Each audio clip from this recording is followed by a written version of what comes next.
The Prettiest Girl in the Class by Twisting Asa. She was the prettiest girl in the class, but, of course, she never heard that from me.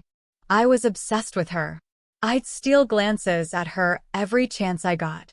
During class, when I was supposed to be taking notes, on the train we rode after school. But today I wanted to do more.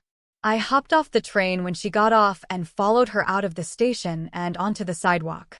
I made sure to keep my distance. I wanted to surprise her. It was pretty hard staying within a good distance of her, though. She kept taking furtive glances back, and I looked down at my phone or pretended to tie my shoe every time she would. When she unlocked the door and stepped inside her house, I crept to the front stairs.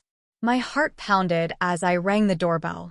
A chime sounded from inside and awoke the butterflies in my stomach. Just as I reached again for the doorbell, she opened the door ajar and, recognizing my face, gestured for me to hurry in, promptly closing the door behind me. There was a guy. She paused. There was a guy following. Yeah, it was me. The words came out of my mouth before I realized what I had said. I know that. I sighed in relief, but I'm talking about the man behind you. The doorbell chimed, and the butterflies in my stomach stood still this time. 2. Mirror Entity by Paranoid Letters.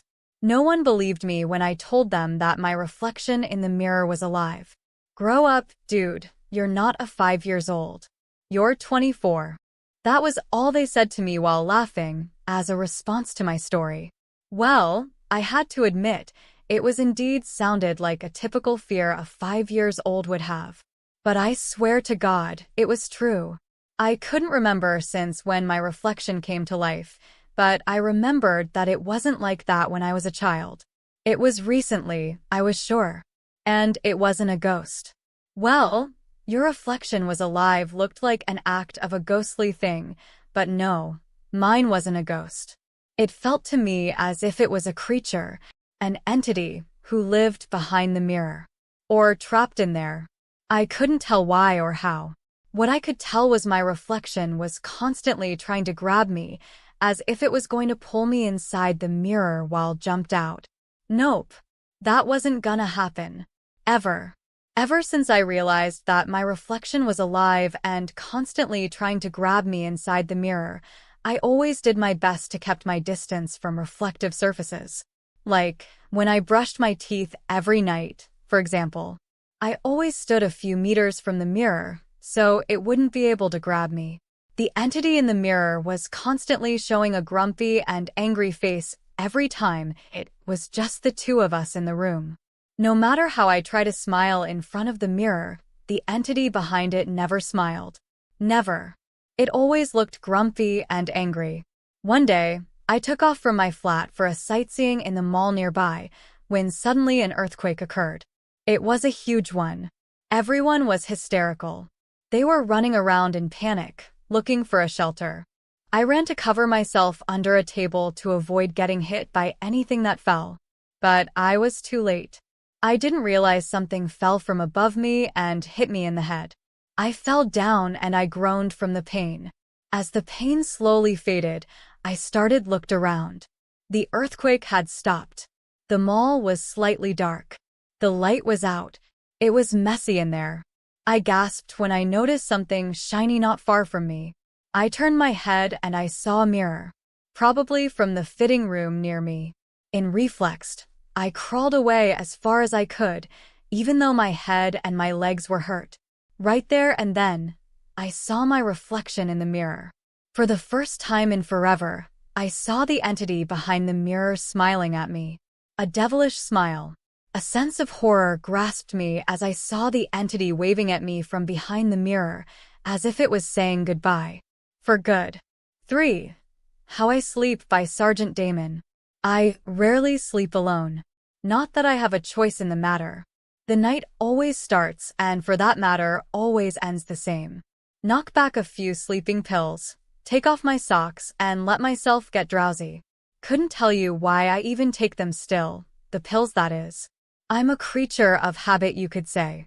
Then again, so is she. I guess you could also say we're inseparable. Not that I planned it that way, that's just how it is now. Every night I wait, and every night her face appears. No matter how badly I clog myself with prescription pills, I can feel her arrival. Sometimes she's just a face, sometimes just a jaggedly rearranged torso. I couldn't tell you what's worse, her wide-eyed, contorted look of hatred or that delirious look of malignant joy spattered across its twisted face. It paces too, or it glides like it's on a conveyor belt back and forth. Her eyes never leaving mine. Eyes wild with rage. The nights when the body of the thing lays itself beside me, to find us face to face with her lips agape, as if she was mimicking my horrified reaction, is beyond description. My whole body becomes liquefied with fear, and I bolt upright to escape, but never make it past my bedroom door. My legs fail me, and I'm suddenly a heap by my dresser drawer. That's when she kneels, purses her fat purple lips, and utters the only words I've ever heard her say since that night. "You shouldn't have killed me." Tumblr by Magic M. For as long as I can remember, the house at the end of the street held some mystery. Uninhabited for years, the local kids and parents all knew about its previous occupants and what happened. A young couple moved into the place around 2004. The young wife was upstairs one day when the husband rang the doorbell for some assistance, carrying some boxes inside the front door. His wife said, "Coming," but then proceeded to take a tumble down the staircase and broke her neck upon hitting the front door, which was at the base of the stairs, dying instantly. The noise alarmed the husband, who dropped the boxes, and the rest is history. The husband was heartbroken and never spent another night there, leaving some things behind inside the house. As with all juicy tales, there were follow-up stories, and this is where things got weird. Apparently one day a UPS worker walked up the house, mistaking it for the house next door, rang the doorbell to deliver a package, and heard someone say, "Coming," then a moment later something hit the door hard. It was late in the afternoon, no lights were on, and dead silence. This alarmed the man, but after asking, "Is anyone there?" a few times, he realized he was at the wrong address and made the correction. He told the neighbor, the real recipient of the package, about what had happened, and was genuinely shocked when he learned that nobody actually lived there anymore. The neighbor said his pallor went from a natural hue to pure white terror. This just added to the legend. Around Halloween each year, we would have these contests to see who could ring the doorbell, stand there for 2 minutes without getting scared or running away. Nobody ever did it, well, not until Casey moved into the neighborhood. His father was in the Navy and Casey was fearless. All the kids looked up to him. When Casey celebrated his first Halloween with us, he accepted the challenge. We watched from across the street. Hell, we were scared. Casey walked up the house, rang the doorbell. Nothing happened, but then he reached for the doorknob and walked in, surprising all of us. "Is he fucking crazy, dude?" I shouted. Casey was now inside the weirdo house. It was dark, but we could see him with his flashlight in the rooms on the second floor. The rest of us looked at each other and said, "Fuck it," and ran across the street to join Casey. We get to the house, and right as we open the door, Casey comes tumbling down the stairs and would have hit the door if we weren't standing there holding it open. We picked him up and said, "What the hell happened?" "I rang the bell. Someone said, 'Come in.' So I did," he replied. "But you fell." Some effing pushed me, but nobody was up there at all. Not a soul. 2. That Damned Mirror by Lucky Number. After several giddy minutes spent making silly faces with my son, I sighed and held him close and smiled. I looked at our reflections in the mirror, in awe of the perfect little cherub I was blessed with. "That's my boy," I said matter-of-factly, pointing to my son's reflection while beaming with pride. My reflection flickered momentarily, before an unearthly hand stretched out from the glass and plucked my son from my lap. "No, that is my boy," a guttural voice declared. 3. This New Old House by Batutov Hell 821. We bought an old house, my boyfriend and I. He's in charge of the new construction, converting the kitchen into the master bedroom, for instance, while I'm on wallpaper removal duty. The previous owner papered every wall and ceiling.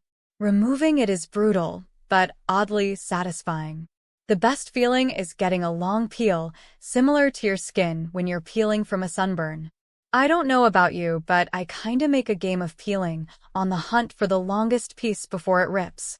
Under a corner section of paper in every room is a person's name and a date. Curiosity got the best of me one night when I Googled one of the names and discovered the person was a missing person, the missing date matching the date under the wallpaper. The next day, I made a list of all the names and dates. Sure enough, each name was for a missing person with dates to match.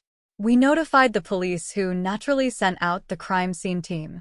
I overheard one text say, "Yup, it's human." Human? What's human?